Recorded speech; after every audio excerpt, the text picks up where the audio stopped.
Olá, queridos, a graça e a paz do Senhor Jesus. Aqui quem vos fala é o diácono Alan Siqueira, do seu canal Bate-Papo Cristão. Convido você a se inscrever, a acionar o sininho, a curtir cada um dos vídeos, cada entrevista de transformações e milagres da parte do Senhor.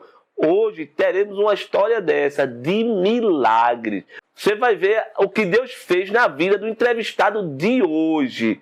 Tudo para a honra e a glória do nome do Senhor Jesus. E se você assistir essa entrevista até o fim, no final vamos fazer uma pergunta. E se você responder, o primeiro que responder corretamente, vai ganhar um brinde do nosso canal.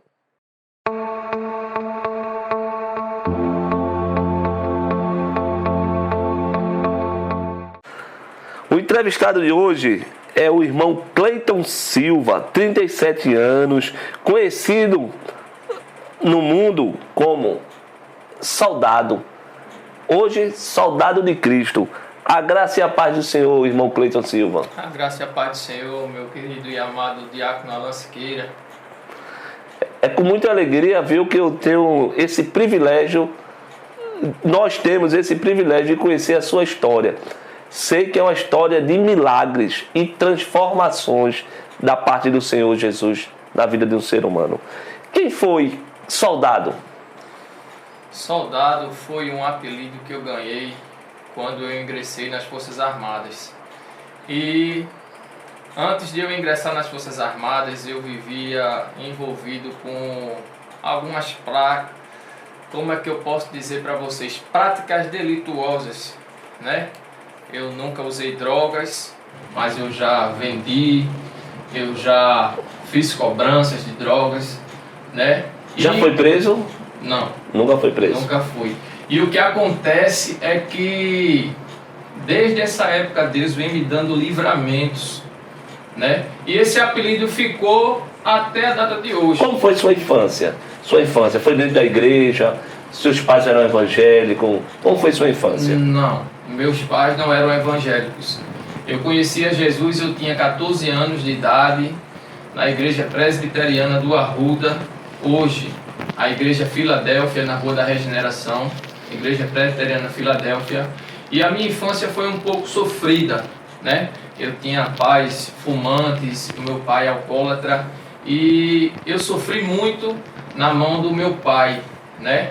Porém, hoje em dia Deus resgatou, nós estamos vivendo em paz, né? Mas aí, vamos voltar para sua vida. Aí, 14 anos você foi para a igreja presbiteriana. Isso, para a igreja presbiteriana. E lá eu aprendi que existia uma vida além daquilo que eu precisava fazer, né? Quem levou você para a igreja presbiteriana? Porque disse que seus pais não eram evangélicos.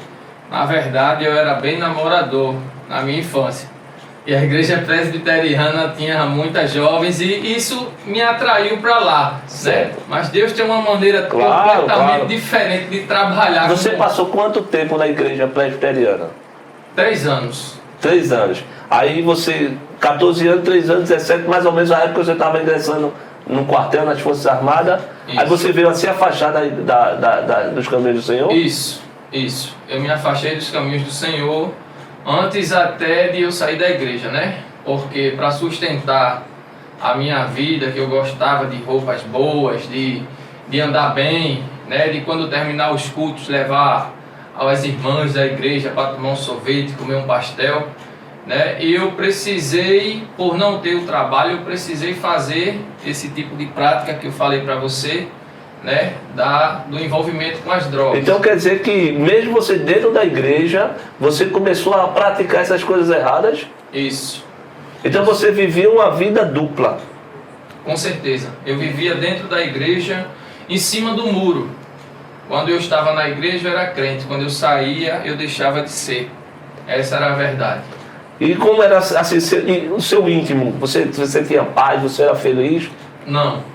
Eu não era feliz. A felicidade que eu tinha naquela época era uma felicidade momentânea, né? Que eu praticava aquela arte delituosa e eu ficava bastante assustado. E depois eu usava aquele dinheiro que simplesmente virava fumaça.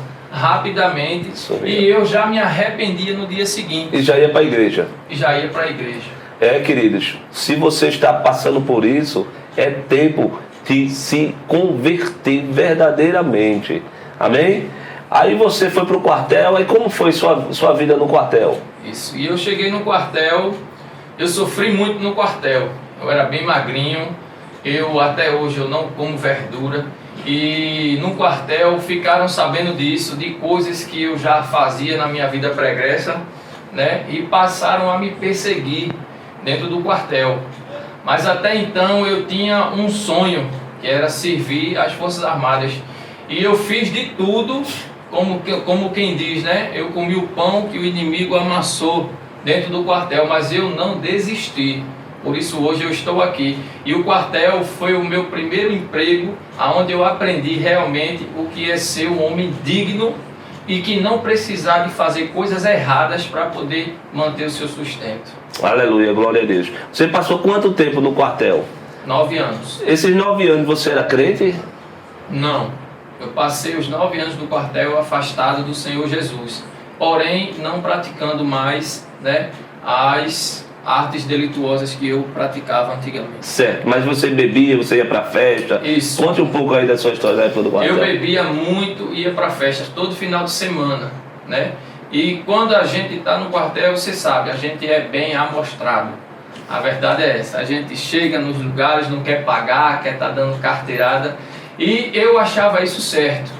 Hoje em dia, com certeza, depois do amadurecimento, quando a gente é jovem, a gente faz muitas coisas achando que é certo, que é bonito, que está arrasando, que está abalando, mas na verdade você está sendo objeto de vergonha, tanto para você quanto para seus amigos e seus familiares. É verdade. Aí você passou 9 anos no quartel e quando saiu do quartel foi fazer o quê? Quando eu saí do quartel, eu ingressei na CELP. E logo em seguida eu saí do quartel, eu fiquei como se eu estivesse caindo sem chão. Eu pisava e eu não sabia o que fazer, porque eu não tinha emprego, eu não tinha nada. E eu pensava seriamente em voltar para praticar as práticas delituosas. E agora com um pouco mais de moral, né? Por ter o apelido soldado nas minhas costas. Então eu decidi fazer diferente. Eu aprendi no quartel que a gente, para ter as coisas, a gente tem que trabalhar. E aquilo que eu fazia antigamente não era trabalho. Aquilo que eu fazia antigamente era uma coisa errada. Eu não entendia que eu estava me ajudando, mas eu não conseguia ver que eu estava prejudicando as pessoas, prejudicando famílias. Quantas famílias perderam seus entes queridos por causa de mim, né? E hoje em dia eu estou muito arrependido das coisas que eu fiz. E quero dizer para você, meu amigo, meus irmãos, não entrem nessa vida, tá certo? Porque é uma vida que é um caminho que para muitos não tem volta, mas Deus pode resgatar. Aleluia. Amém? Então eu decidi entrar no caminho certo. Ao invés de eu voltar para a bandidagem, ao invés de eu voltar para as ruas, eu decidi seguir realmente o meu chamado com Cristo e fui para a igreja. E aí foi onde a minha vida começou a mudar. Aleluia. Então, como foi seu encontro com Cristo? O que foi que levou a você? Você saiu do quartel, você disse que estava sem chão, aí isso aí que levou você a ir para a igreja? Isso. Eu decidi ir para a igreja, né, porque a igreja tinha um projeto, um amparo social muito grande. Eu fui para a igreja no começo atrás da feira básica que eles davam, porque eu precisava me manter. Já tinha saído da casa dos meus pais, né, e eu morava só, e eu precisava me manter. Eu não tinha trabalho e não queria voltar para a vida pregressa que eu tinha. Então eu decidi trabalhar somente para a igreja. E aí Deus me abriu uma porta de emprego na CELP. Então eu fui trabalhar na CELP. Só que com 2 anos de CELP, eu voltei a me afastar dos caminhos do Senhor. E eu disse para Jesus, Jesus, eu não tenho mais tempo para fazer a obra. Eu trabalhava de segunda a sábado e no domingo eu queria estar com meus amigos. E aí eu voltei de novo a bebedices, mais uma vez me afastando dos caminhos do Senhor. Então Deus abriu uma porta para você e você, quando estava estabilizado, você se afastou do caminho do Senhor. Isso acontece muito conosco. Isso não foi a primeira vez que aconteceu com o nosso irmão Cleito Silva. Pode ter acontecido com você também. Por isso, eu convido você a compartilhar esse vídeo, porque outras pessoas podem estar passando por essa mesma história. Aí você se afastou, passou 2 anos afastado? Eu passei 2 anos na CELP, me afastei e com 8 anos de afastamento, novamente, eu tive um encontro verdadeiramente com Deus. Aleluia. Porque as pessoas me chamavam na rua, vamos, meu irmão, vamos para a igreja. Eu dizia, não, eu não tenho tempo. Eu não tenho tempo. Você sabe o que é o tempo? O tempo é o que você tem de mais precioso na sua vida. Então não desperdice o seu tempo com coisas banais. A palavra do Senhor fala, procurar primeiramente o reino de Deus e todas as outras coisas vos serão acrescentadas. Eu achava que a minha vida dependia unicamente de um salário e um emprego bom. Eu achava que ter casa, ter carro, ter moto e ter fama era tudo o que eu precisava. Mas aquele vazio no meu coração ainda continuava. Eu sentia falta da presença de Deus na minha vida. E eu chorava muitas vezes. Eu saía, eu me divertia, eu bebia, eu ficava com mulheres diferentes. Porém, isso não me satisfazia. Chegava um momento que eu disse, eu cansei, eu não quero mais isso. E eu não tinha mais forças para voltar para a igreja. Eu tinha vergonha de olhar para a cara dos irmãos por coisas que eu fiz, por coisas que eu falei, né? Mas Deus, Ele não desiste de nós. A gente pode até se afastar de Deus, mas Deus, Ele vai estar sempre ali junto com a gente, sempre pronto a perdoar os nossos pecados. Amém. E como se deu essa sua volta? Você estava sentindo, você disse que tinha vergonha de ir para a igreja por causa dos irmãos, mas aí como foi que você foi? A palavra de Deus fala que Deus escolheu as coisas loucas do mundo para confundir as sábias.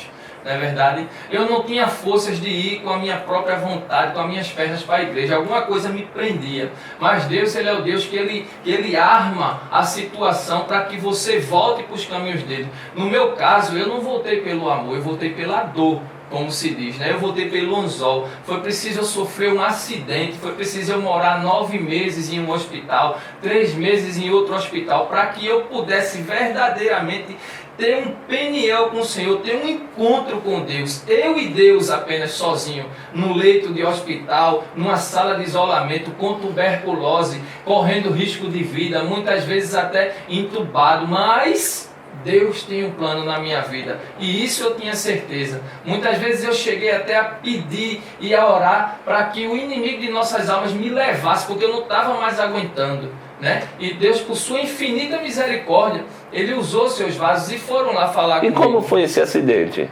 Foi um acidente de moto. Eu estava largando do trabalho e eu vinha passando numa avenida bastante conhecida no centro da cidade do Paulista, em Recife, em Pernambuco, e eu estava parado no sinal. E de repente o rapaz perdeu o controle do carro e ele me atropelou de um jeito que eu me via morto. Eu fiquei todo quebrado. Hoje em dia eu ainda tenho vidros nos braços, eu tenho tendão torado, eu tenho uma perna um pouco fraturada ainda, com cicatrizes, né? E isso me acometeu a ficar com uma doença pré-existente de família, que poderia se desencadear quando eu fosse bem mais velho. Antecipou. Aí você foi socorrido pela ambulância SAMU. Isso. Ou por um transeunte que estava passando? Pelo corpo de bombeiros, né? Levar você para uma emergência, e ali foi a sua peregrinação. Por quanto tempo? Essa peregrinação minha durou por 3 anos, até que descobrissem qual o meu problema, né? E nesses 3 anos de internado no hospital, você sentia a mão de Deus? Muitas vezes eu sentia, mas eu não vou negar que o sofrimento foi tanto que eu pedia para morrer. Chegou o tempo de eu ficar com uma depressão tão profunda que eu proibi os médicos de deixar a minha própria família entrar para me ver. Eu não comia, eu não bebia, quem chegava perto de mim eu tratava mal. Eu fiquei completamente paralisado, eu só mexia a cabeça e conseguia falar. O resto do meu corpo não me obedecia, né? E isso foi muito difícil para mim, muito difícil. Para você ver como é, você, quando está na hora da sua dificuldade, você, independente da sua religião, a primeira coisa que você clama é pelo nome de Deus, para que Deus lhe ajude. eu estava sofrendo tanto, e por tantas as coisas que eu fiz, que eu achava que Deus não estava mais comigo naquele momento, e eu passei a pedir para que o inimigo levasse a minha alma dali, se ele estivesse me escutando, mas Deus, ele não permitiu. Aleluia, glória a Deus. E como foi essa transformação de vida? Essa transformação se deu quando, numa certa noite, coágulos que tinham ficado na minha cabeça desceram para o meu pescoço. Eu tenho em média quase 80 pontos no pescoço aqui, cheio de cicatriz, e de cirurgias que eu fiz. E o que acontece? Eu estava naquele leito de hospital, na certa madrugada, e eu orei a Deus, eu disse: Deus, se Satanás não está aqui ouvindo a minha oração para me levar desse lugar, então eu tenho vergonha de voltar para os teus caminhos, eu tenho vergonha de olhar para a cara dos irmãos. Se tu ainda és comigo, Deus, me manda um sinal, fala que tu está comigo, porque eu estou desistindo da minha vida. Eu não quero mais viver, eu quero que o Senhor faça da minha vida o que o Senhor quiser fazer. Aleluia. E a partir de hoje, a partir daquele momento, daquela oração, eu senti algo diferente na minha vida. Do mesmo jeito que eu estou sentindo agora, eu estou me arrepiando todo, meu diácono. É muito, muito prazeroso para mim falar desse assunto, porque foi uma coisa que me marcou muito a minha vida quando eu fiz essa oração para Deus. Então eu quero dizer para você que quando você encara Deus frente a frente, você fala com Ele, você abre o seu coração, rasga o seu coração, derrama todas as suas angústias, esse é o momento que Deus vai ouvir a tua oração e vai responder e vai falar com você face a face também.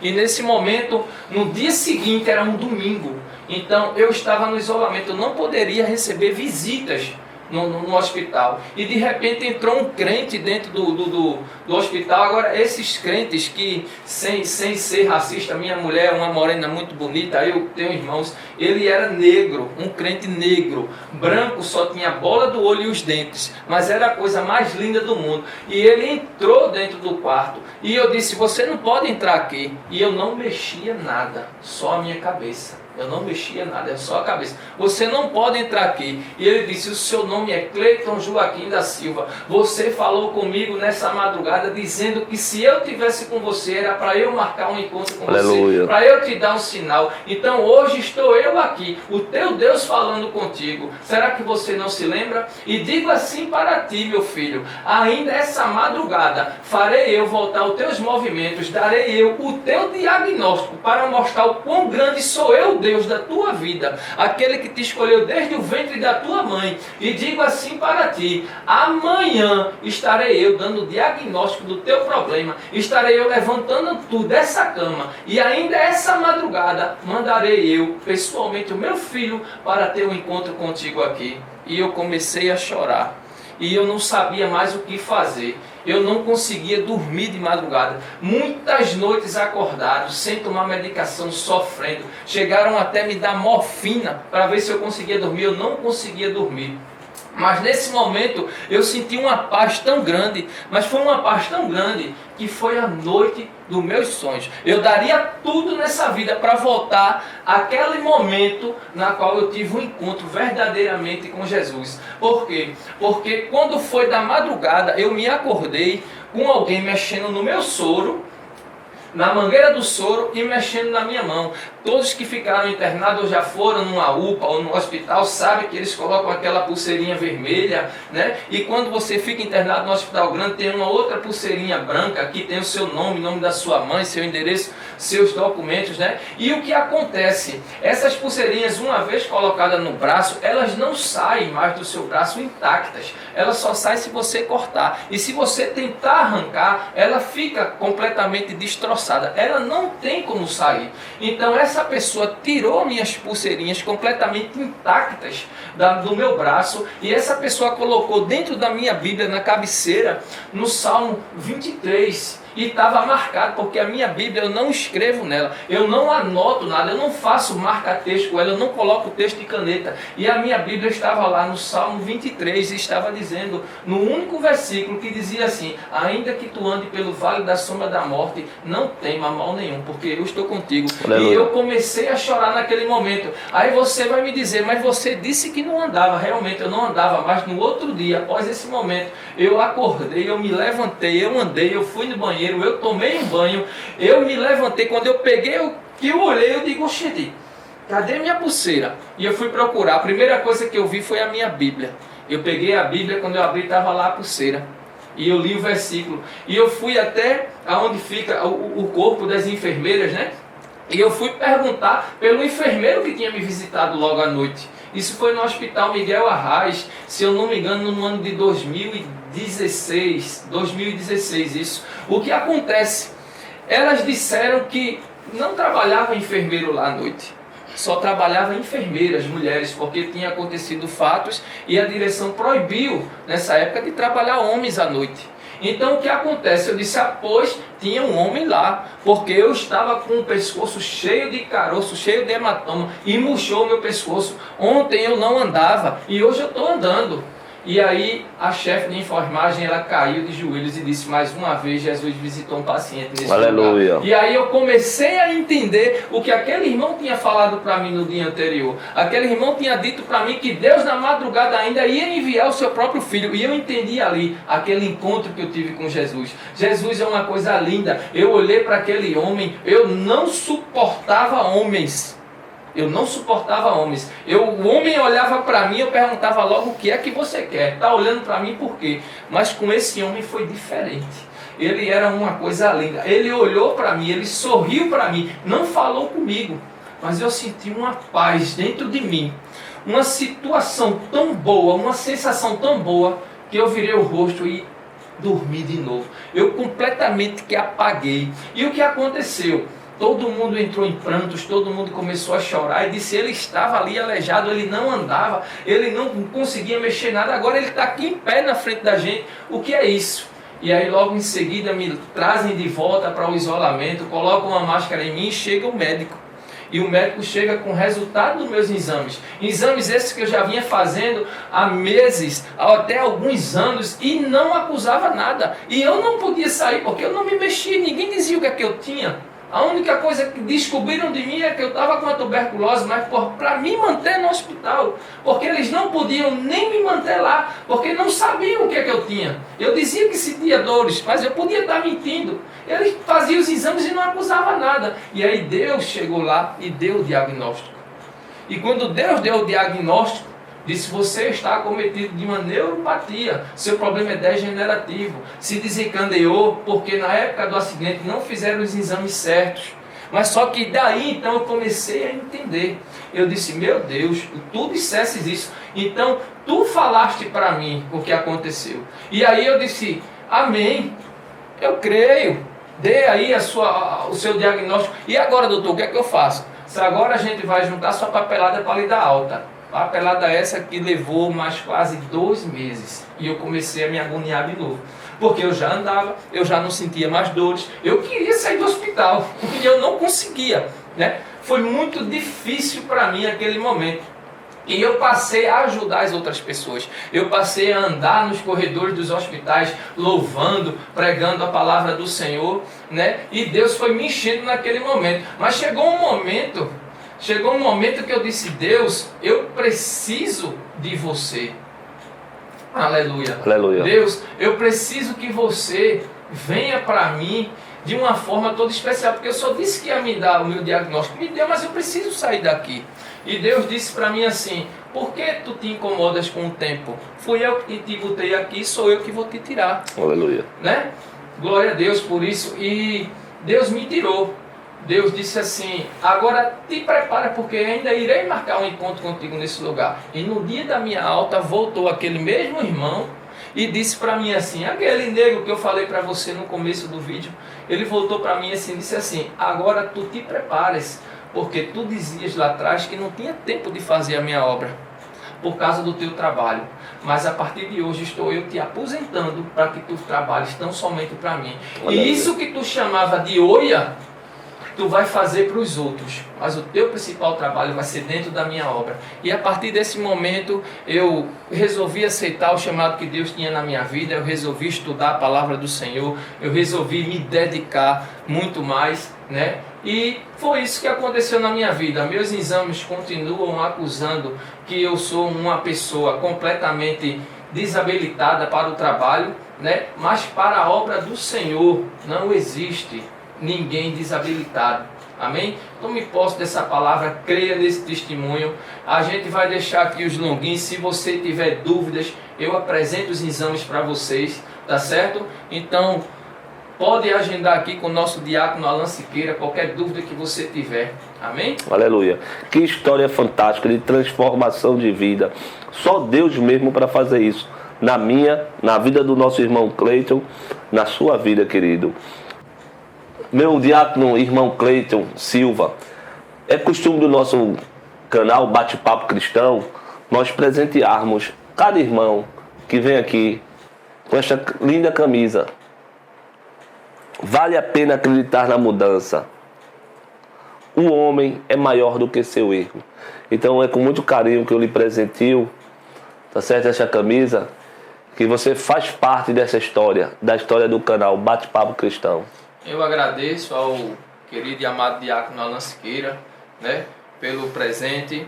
Agradeço também pela grande oportunidade de poder ter chegado aqui até esse lugar, do Senhor ter se lembrado de mim, né? Porque Deus, ele tem grandes coisas para fazer na vida de cada um aonde esse vídeo chegar.